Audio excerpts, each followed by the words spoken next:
Hello YouTube. Today I'm doing a video on some of on one of the kits I had recently showed you guys on YouTube. So I'm gonna open it up, kind of to show you the parts breakdown. Hopefully there's no surprises because I had remembered I had said that sometimes you get bad glass, clear parts. Sometimes you get them melted. So I'm gonna open it up. Hopefully everything is good and we can check out what it's like inside.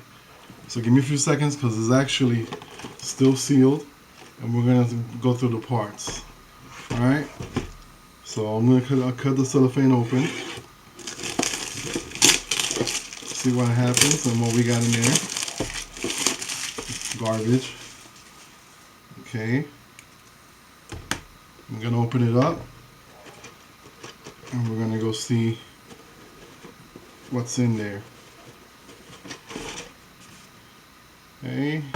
I'm gonna right now. I'm gonna take the camera, put it down a little bit further.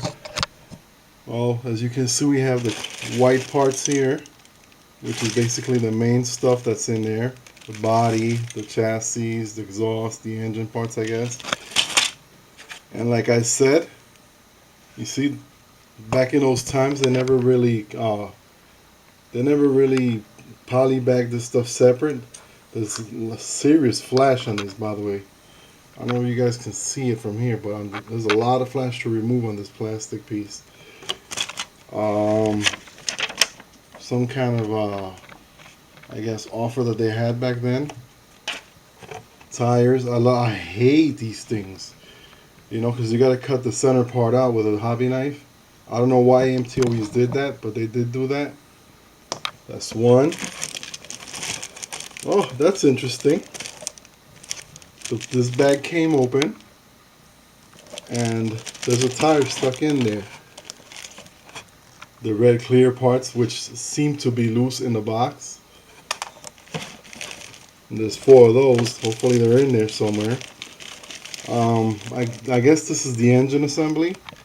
It seems like it. Let me see if I can take this out real quick.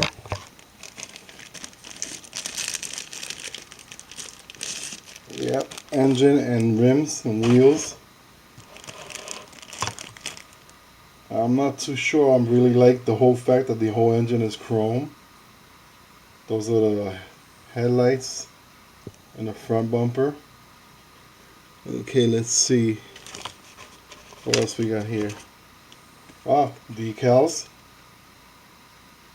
Water slide decals for the model.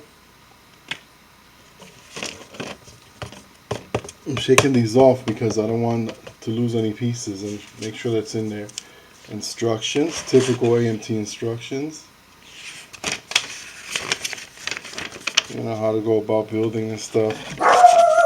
Okay.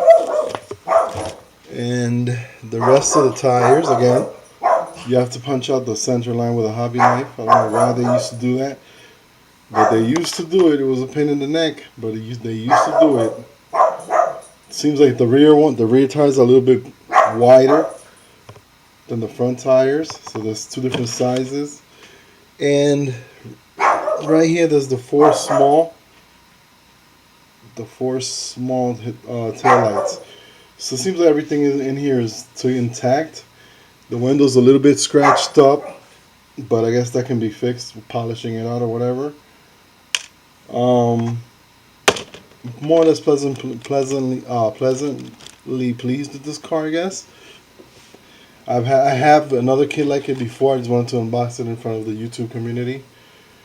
Again, I'm not too sure if I'm happy with this whole chrome engine setup that they have on here, but if that's the way it comes.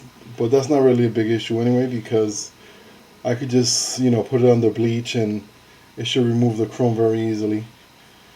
So I'm putting this stuff back in the box. See, again, this window's kind of like, I don't know if you can see it from here. It does have some scratches on it. And wow, I can't believe how bad the flash is in there. All that extra plastic that needs to be removed. Typical AMT stuff, let me tell you. Put all this stuff back. Let's check the white parts. See how they are.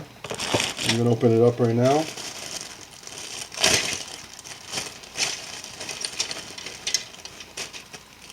The interesting thing about these kits was that originally they were MPC kits. This is the body. Pretty nice actually. Has some flash but not overtly crazy. See this right here? You have to remove that. That's funny because in later reissues they took it out for you. I wonder what that was all about. The interior, top style. Not much, not really a lot of detail going on there. Still pretty. It'll make a nice kit with careful painting. Chassis right here. Very nice. You know, it's not heavily detailed compared to the Monogram releases, but it's good enough. It still yields a nice little kit. I think I have here rear suspension, front suspension parts. It's kind of stuck to the other three parts. This is the rear suspension and the front suspension. That's pretty cool. Sometimes you can actually kit bash and take some of these parts and put them in other seats. I like the I'm actually putting in another kit. Excuse me. I like these seats. I've always used them for other cars. So usually when I do get the extra seats like this in the model car shows, I pick them up because I really like these for some reason.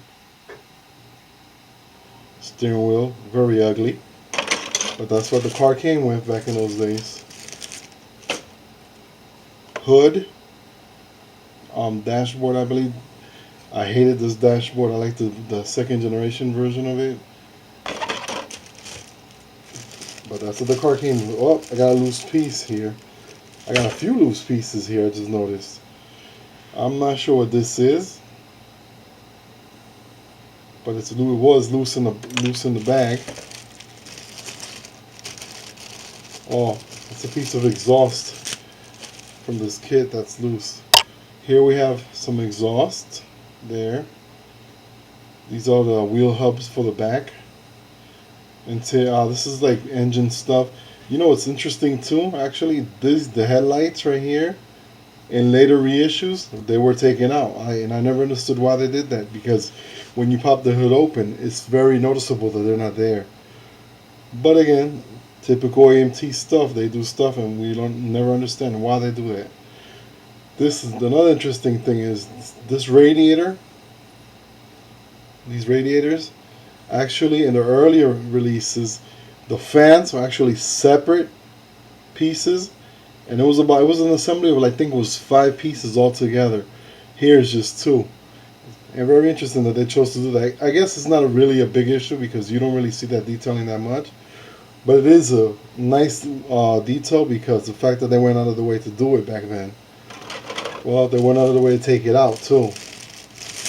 I guess there were cost-cutting measures. I don't know. And this is the part of the exhaust I was just saying that was loose. But you know, overall, this kit is actually in very good condition, so I'm pleased with it.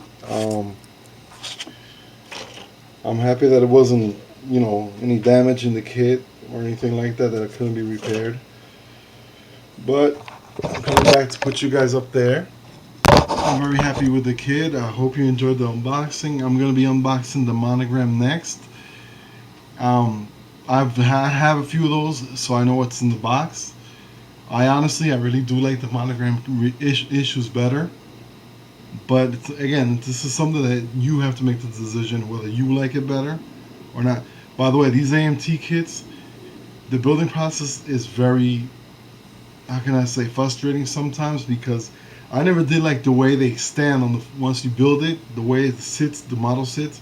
It seems to sit a little too high, and it's very hard to lower them. So usually I use these for parts, but again, they do make a decent replica of the car that you're trying to produce. And that'll be all for now. Take care, guys.